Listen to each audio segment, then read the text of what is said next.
Welcome to Ali Fitness Podcast, a weekly production all about bringing health into fitness. Mike Pullano is the product manager for ARX Fit out of Austin, Texas. ARX, or Adaptive Resistance Exercise, is a new technology designed to perfect resistance training in the 21st century.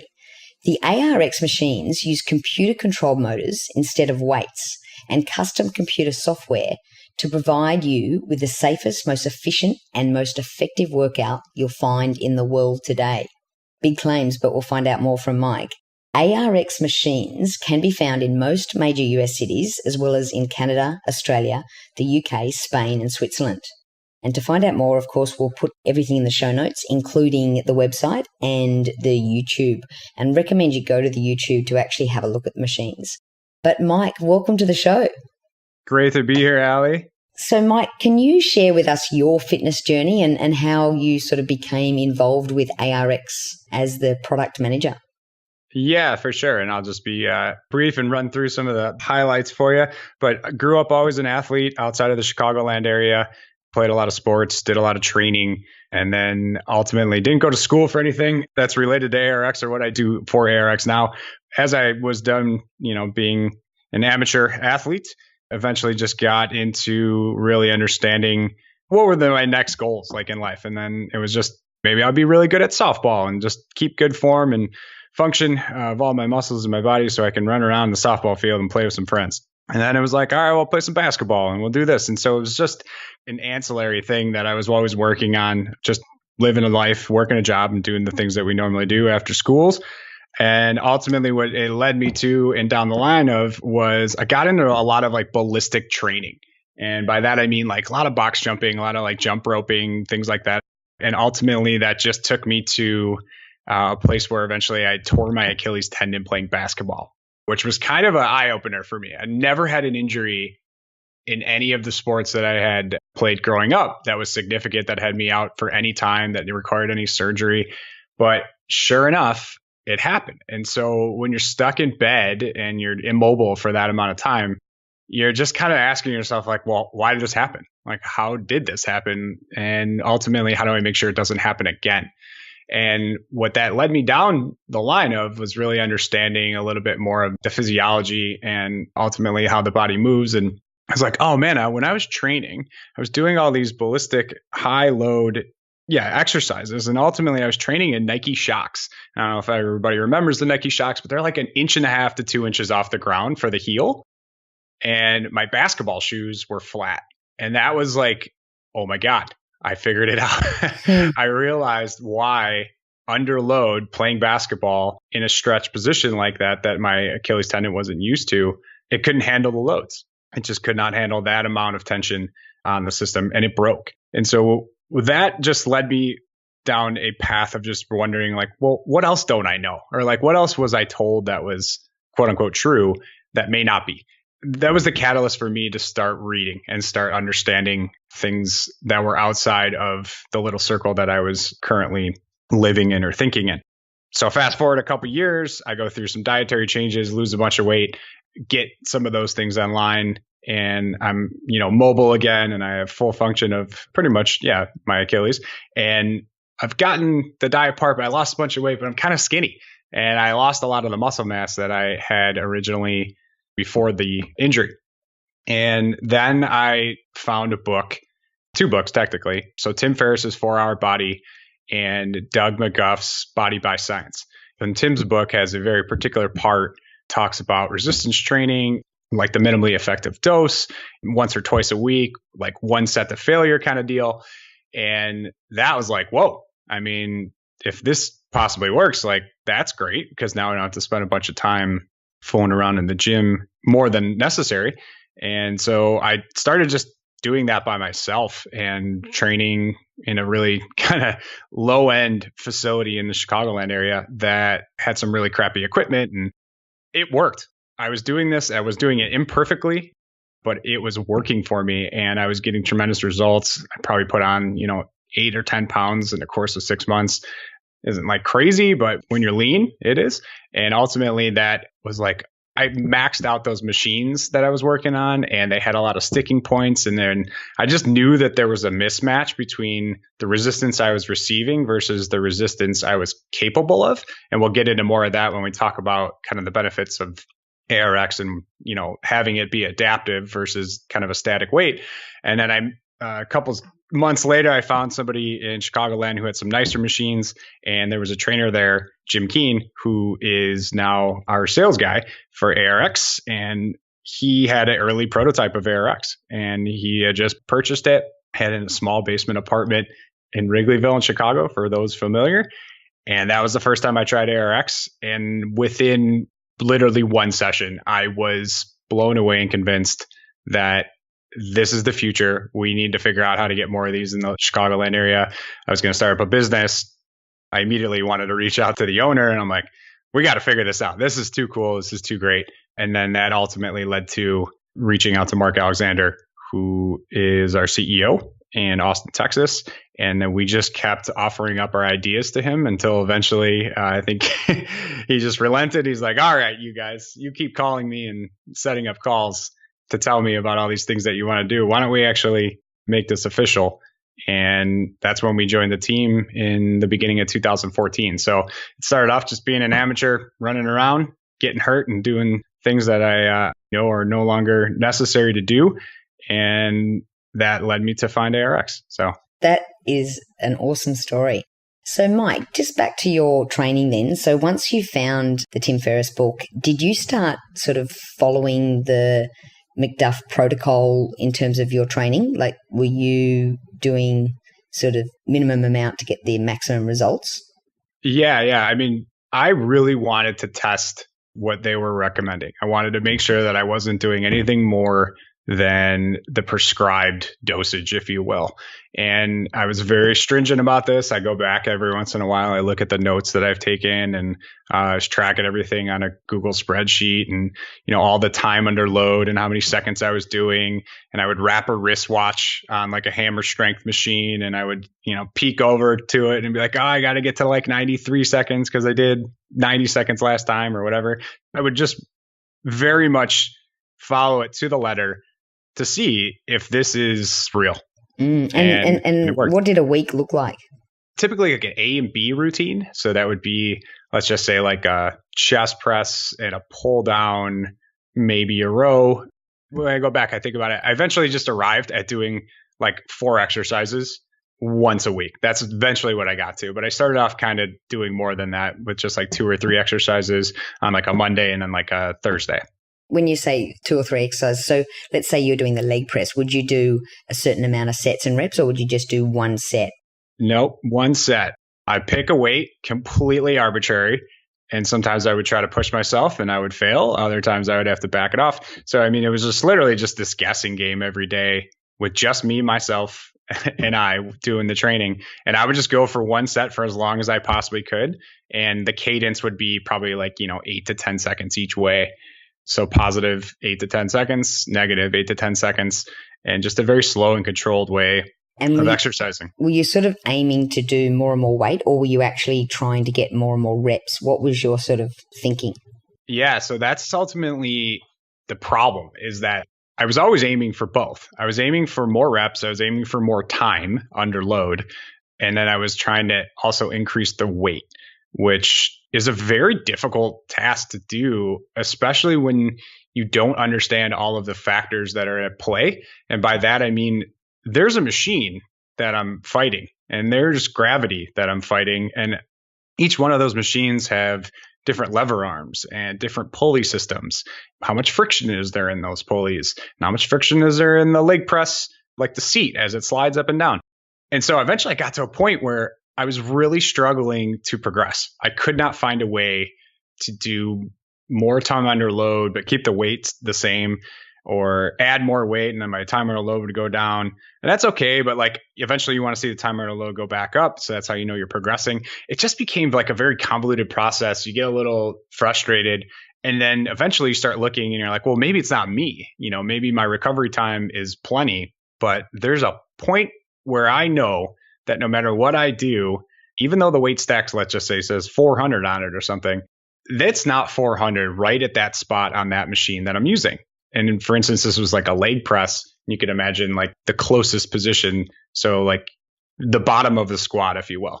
And you're like, I can't get out of that position. But if I could get it to the middle spot, I have tons of strength from there on out and I can keep it going the whole time. But that position right at where the weight stack is dropped completely and I have to create all of the force to get that weight stack moving, I'd be like, well, I can't go any further. But what I eventually realized, it wasn't a strength issue. It was a mechanical sticking point, as they call it. And that machine was just built in a way that that area for me to overcome was super difficult. And the rest of it was not. And that became my limiting factor. Literally, my weakest point became my ceiling. So, Mike, essentially what you're saying is that you had to sort of choose between range of motion versus strength because you couldn't really develop the strength in a range of motion because at those ends, like, for example, that full squat position was just too difficult under the load, which would be fine load halfway through the squat or the leg press. Right. I was limited literally at the weakest position, right? And it was like that for most of the machines I was using. Keep in mind, I understand there are ways to overcome that with spotters and, different ways to kind of finagle the system, but I didn't have any of that. And so I was by myself. And so what am I supposed to do? Just live in a stagnant, no progression world? Or I was then pushed then to go figure out like, well, where's the machine that doesn't have this sticking point or that has a less of a sticking point? Do you know what you should have done is gone and found an ARX machine?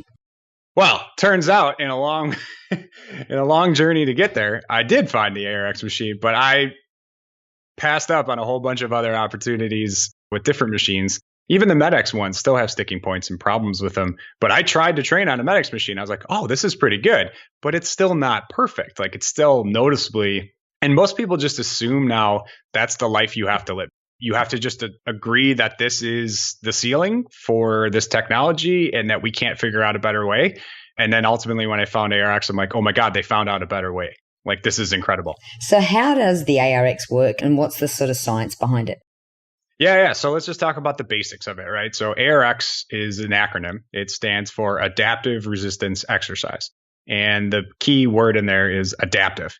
And the reason why it's adaptive is that we don't use a static weight like you would in any weight-based, barbell or like a weight stack machine. It's a motor that you're fighting instead of a weight. And what's cool about that is that removes gravity from the equation and a lot of the inherent downfalls of the weight, which we'll get into a little bit more. So we have this motor that you're fighting, a game that we play that we cannot win. We'll never be able to stop the motor, but it kind of flips the table. And instead of you versus a weight, it's you versus this motor. You're the one that creates the resistance against this motor. It doesn't like throw anything at you. If you let go, there's no weight that drops on you. The motor doesn't like speed up and like hit you. And then, you throw a shoulder out or something like that. It's this very slow controlled motor. It just does its thing, and then we create all the force against it. So it's kind of reversed from what a lot of people assume is like when I lift up that weight is acting on me. It wants to go to the center of the earth, and it doesn't care what's in the way.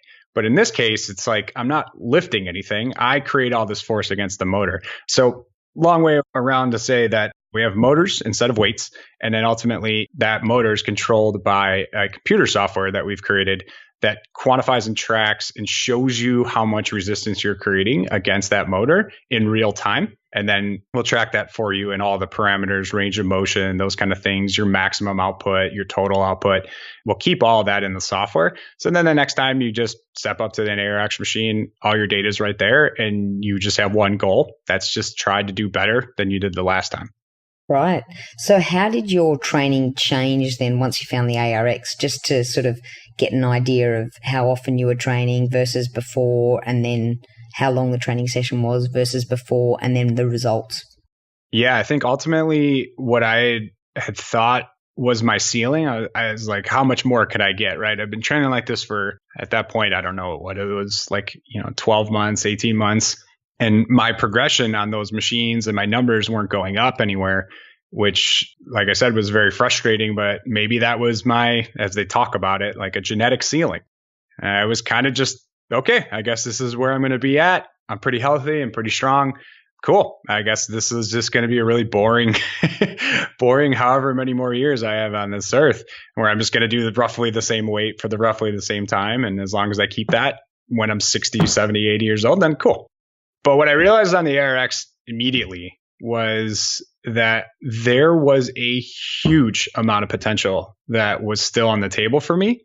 And I was able to see that visually with a numerical representation. So I was able to see that sticking point, that part of the motion where I was stopping with a weight, that was the lowest number that I was seeing on the screen.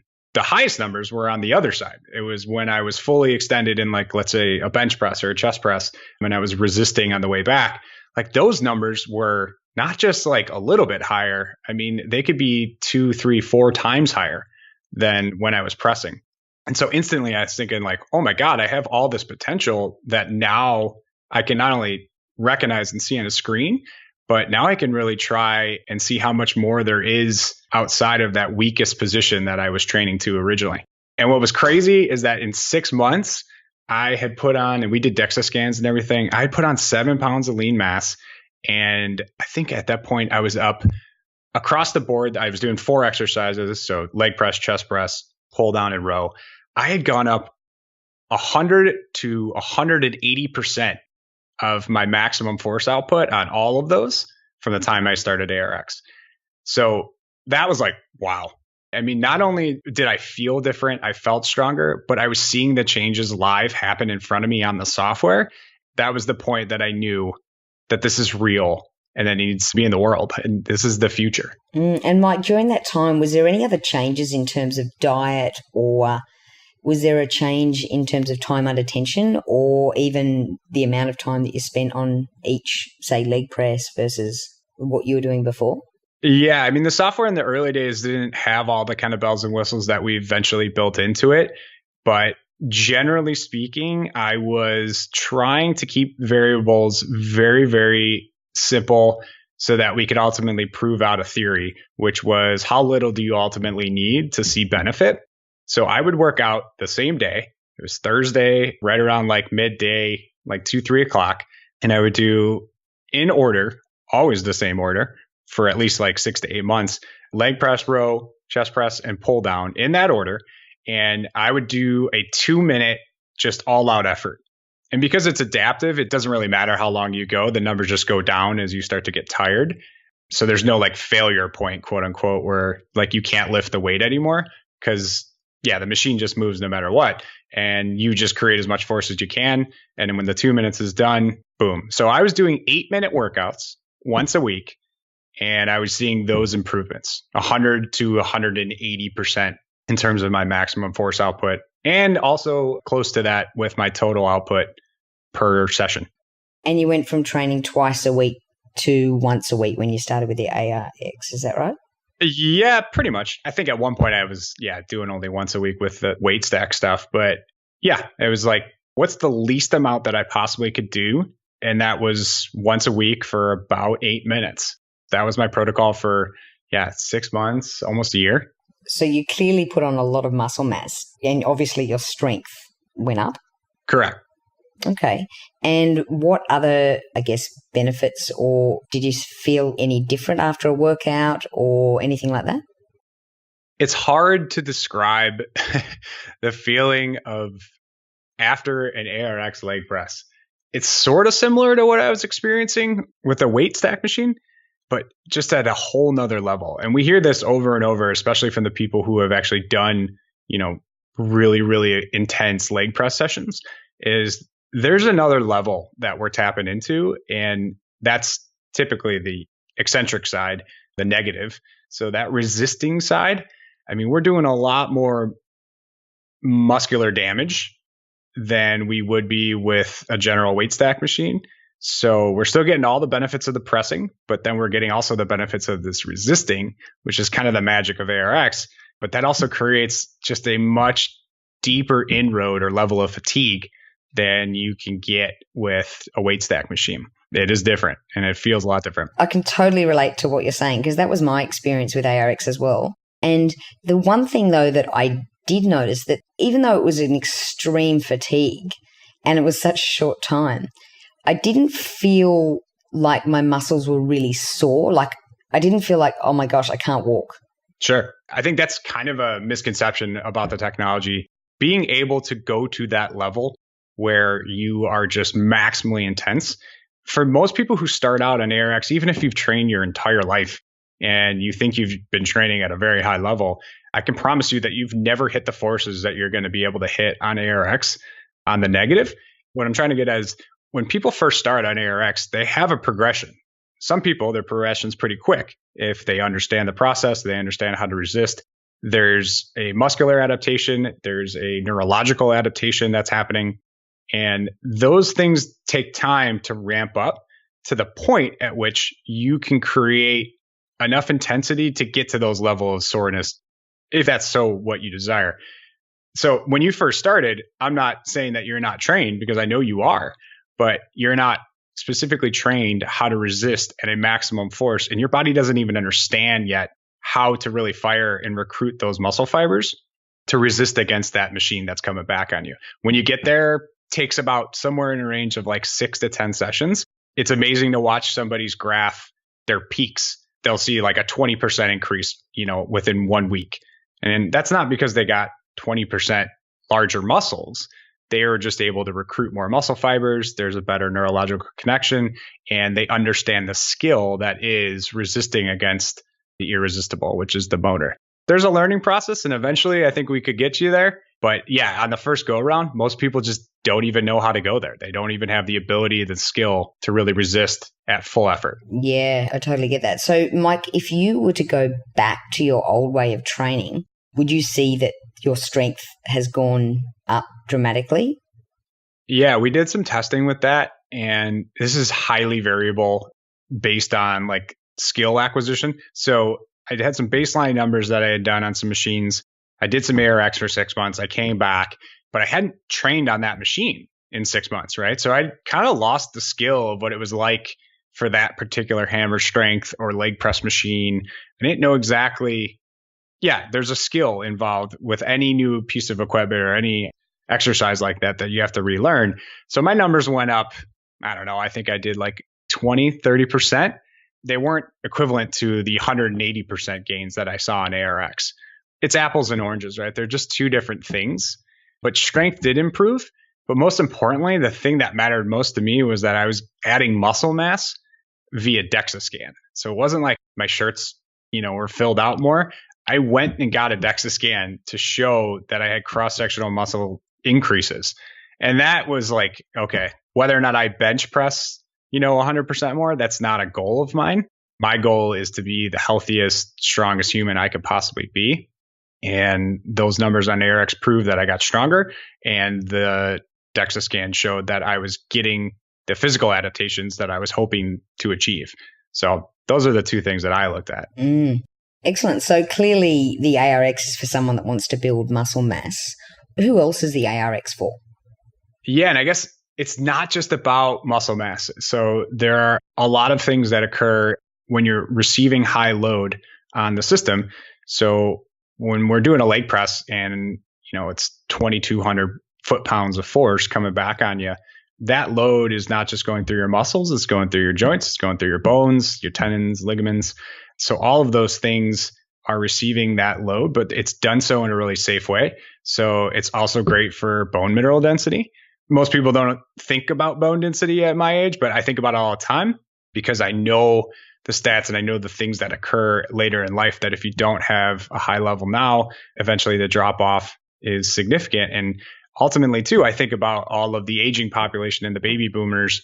That's the number one need that they have, right? They're not trying to get, jacked for like a photo shoot. They're just trying to catch themselves when they slip in the shower, or they're just trying to, if they do, take a hit against the countertop, that bone is strong enough to receive that blow and they don't have to go to the hospital. Because it's really sad what happens after the fact is those statistics for people who survive a fall are very low. And the longer you go in age, the higher the percentage chances that you won't be able to survive that fall within 2 years. So those are the basic things that we need as humans to walk around with. I love the idea of muscle mass. Muscle mass is amazing and it does incredible things for us. But there's other benefits too that typically don't get a lot of press, if you will, when we talk about our technology. And one of them is bone mineral density, and the other one's, kind of tendon ligament stiffness for injury prevention. So those are a couple other things to think about as well. On your site too, it claims it's the safest way of doing it. How so? Yeah, so let's just talk about the general concept, right? I'll take a chest press, for example. So you're sitting on our machine, and we have two models, the Alpha and the Omni. The machine moves back and forth at a rate of speed that you choose beforehand. It moves at a range of motion that you have predefined. So let's just say it's, position 2 inches all the way out to 12 inches. So you have a 10-inch range of motion, and it moves 5 seconds on the positive and 5 seconds on the negative. Okay. So we control all those parameters, and we're sitting there, and the machine is going to run that program. And it's your job as the user of the machine to try to get in the way of the machine or affect it in some way. Now, this is impossible. There's no way to make the machine on the way out as it's moving at 5 seconds away from you. You're trying to push against those handles and speed it up and push it away from you quicker. You'll never be able to actually do that. But mentally, that's what we want to do. We want to create tension on the muscles on our system. And on the way back, it's the same thing. I'm trying to resist against this thing. It's moving at 5 seconds closer back to me. I will never be able to stop that, but I'm attempting to, because that creates tension on the system. And as we're doing that, we're seeing all of those numbers dynamically get recorded in the software. That's the thought process you need to have when you're using ARX and when you're thinking about it. And then, like I said, go to YouTube when you're done with this podcast. Watch all of the videos that we have, and this particular one that just shows you the example workout. It makes a lot more sense when you actually see it. And Allie, you've tried it in person, so it makes a little more sense for you.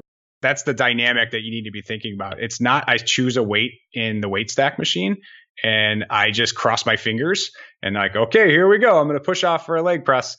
And who knows how many reps I'll get. Maybe I'll fail. Maybe I'll fail really bad and something will fall on me if there's no one there to spot me and help me. So when we talk about safety, we've removed so many of the issues and the problems that are with general weight stack, weight-based machines. What we've really done is just try to make it the absolute safest environment. It removes all those variables so that you can do the one thing that you're there to do. And that's to create work with your muscle, create work with your system, to fight that machine and walk away feeling tired, hopefully, and that you got the stimulus that you needed, but that you'll never get injured because of it. Did I explain that well enough? Absolutely. So it sounds like the ARX then is for anyone that wants to build strength, muscle mass, improve bone density, and have a safe and I guess a quick workout. Right. So let's talk about the efficiency side. So 100% on the safe side, because you're the one that's creating the resistance against the machine. It doesn't do anything to you, right? It merely just matches what you have and then just continues on and running its process. And at any point, let's say I could go 100% on the way out and I can completely let go on the way back.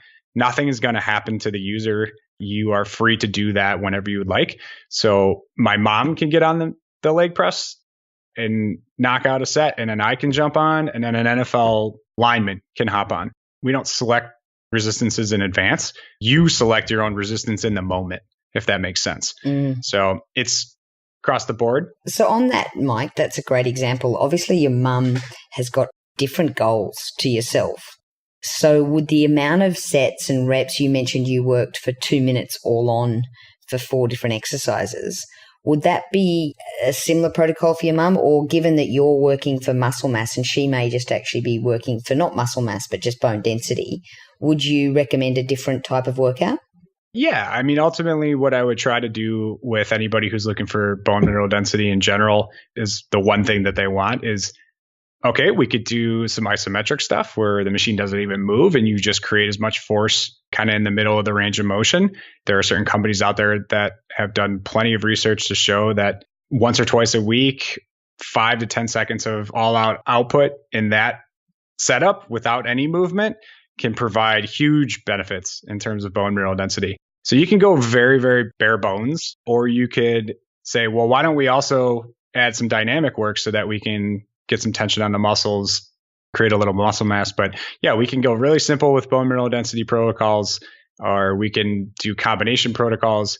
We could do positive only. You can think about it for people who need like glycogen depletion.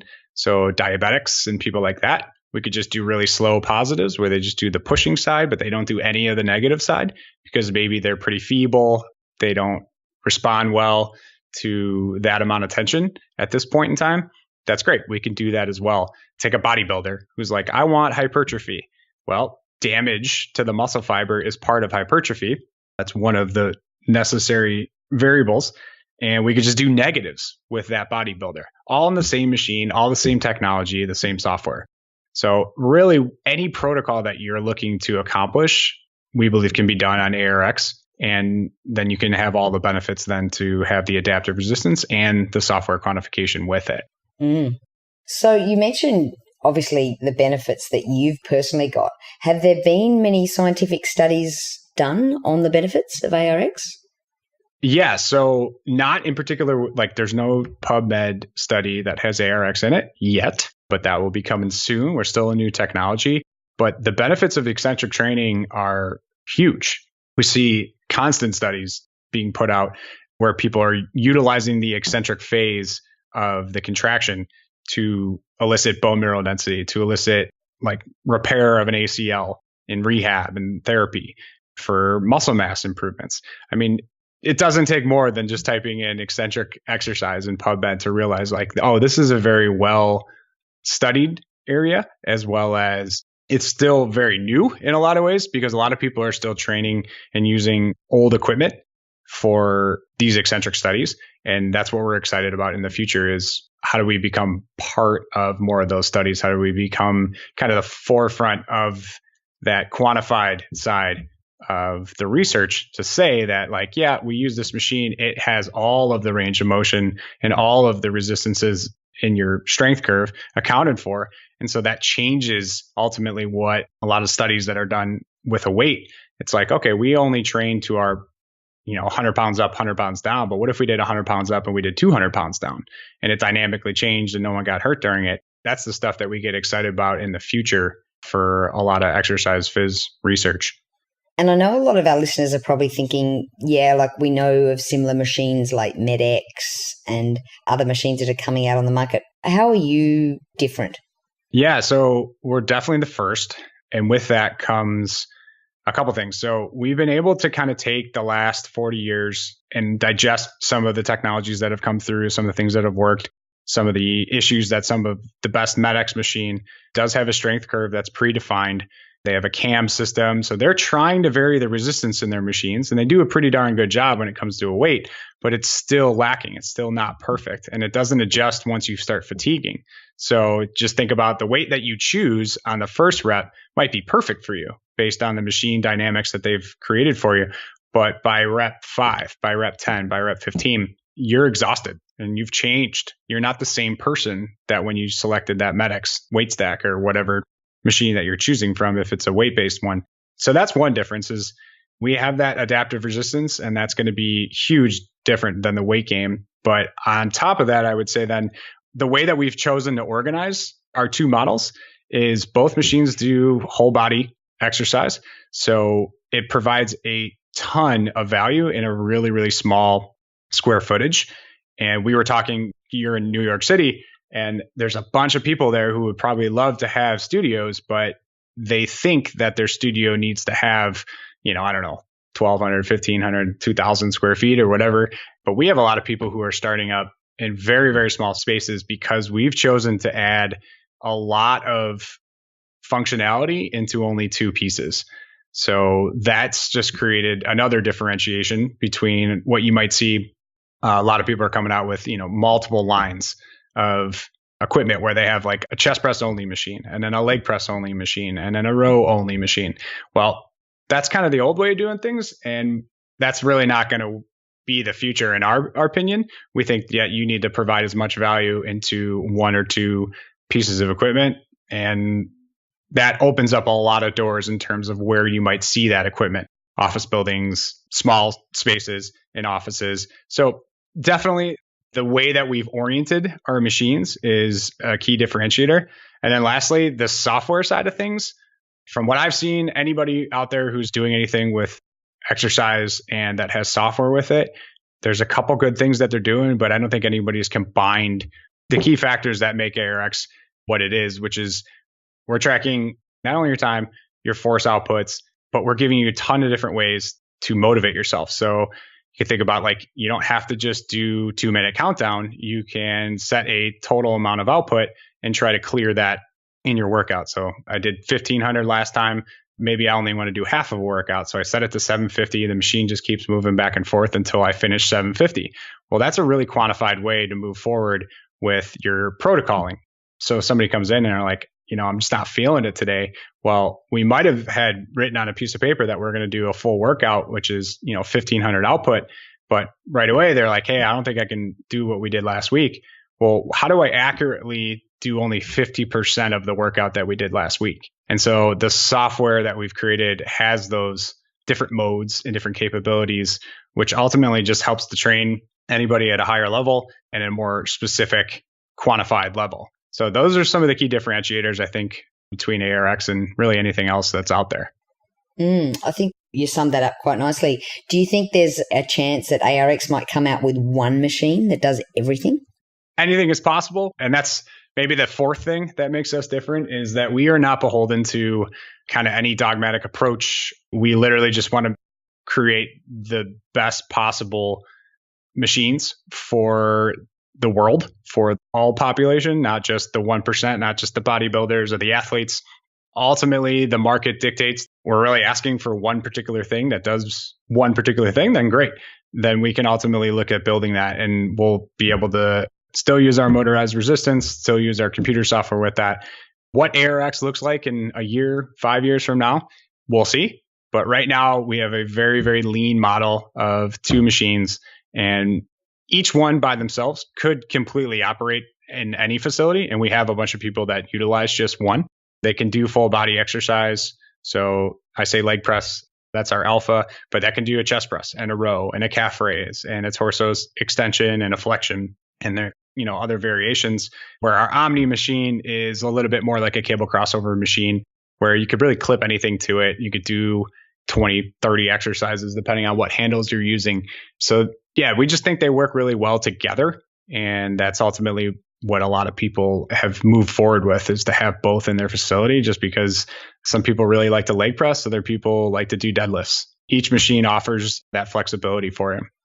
There's a lot of gyms out there now that really concentrate on high intensity resistance training, partly because it works very well, and secondly, because of the time issue for a lot of people.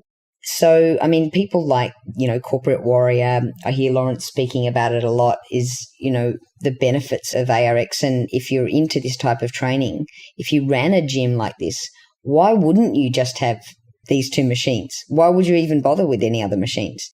I know you're going to agree with me, but what are the, objections? Why wouldn't everyone just be doing this? It's each practitioner's choice what tools they want to use. So in my opinion, I think it's a great foundation to have in any facility who's going to do exercise as a modality that they offer. But that doesn't have to be the end of the conversation, right? Like, you can have other things. You could have a vibration therapy plate. You could have, a Peloton bike. There are other things that need to be added into the equation if your goal is to create the best, human possible. It's not just about resistance training. And there are some people who run resistance training only facilities. And in that case, it's really just a matter of preference.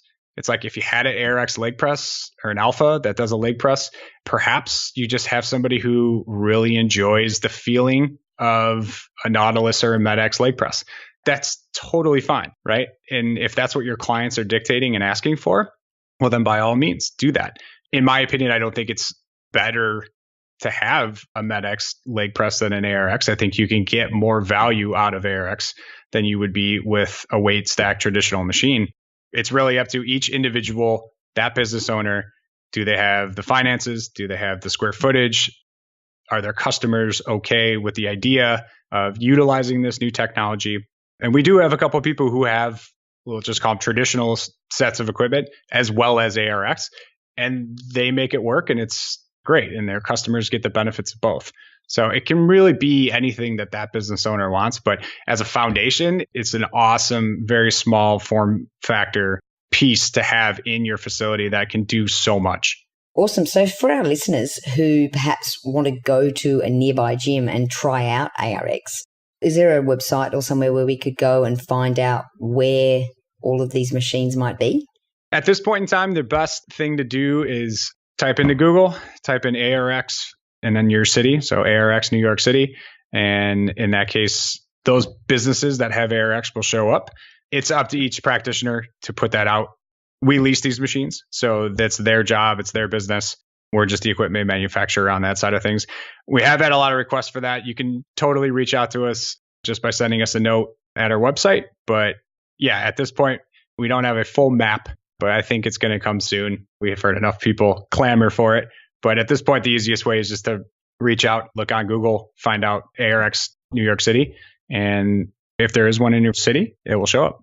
Excellent. And so it sounds like you're helping gyms making this not too affordable by leasing the machines. Is that right?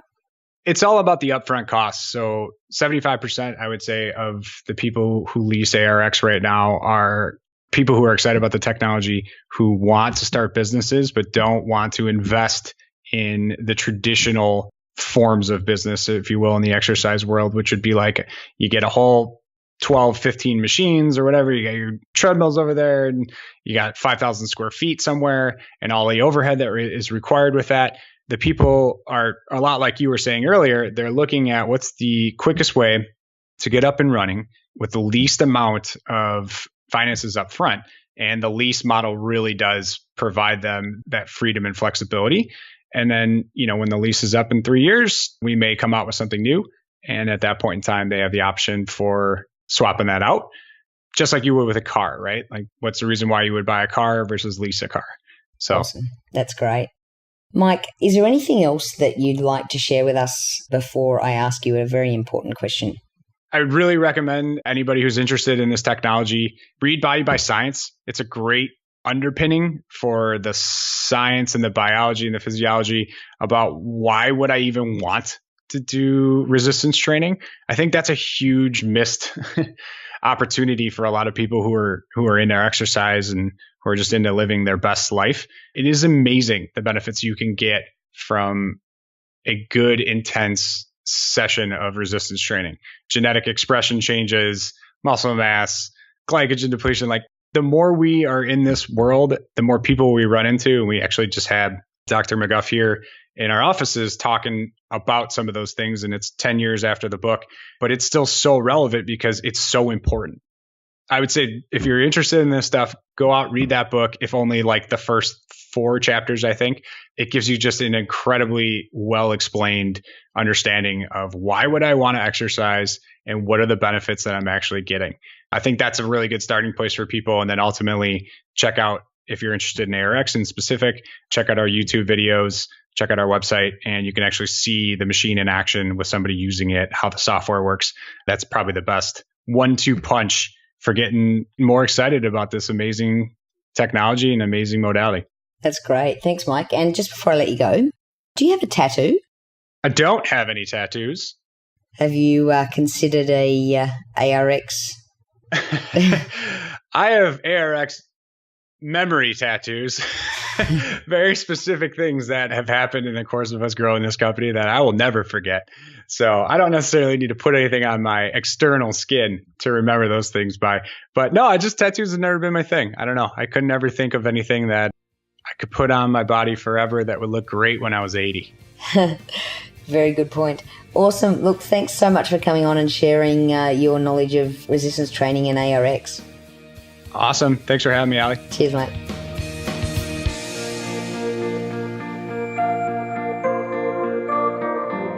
For all the resources and show notes from today's episode, please go to www.ali.fitness. If you liked today's episode, please show your appreciation by going to iTunes, give us a 5-star review and subscribe.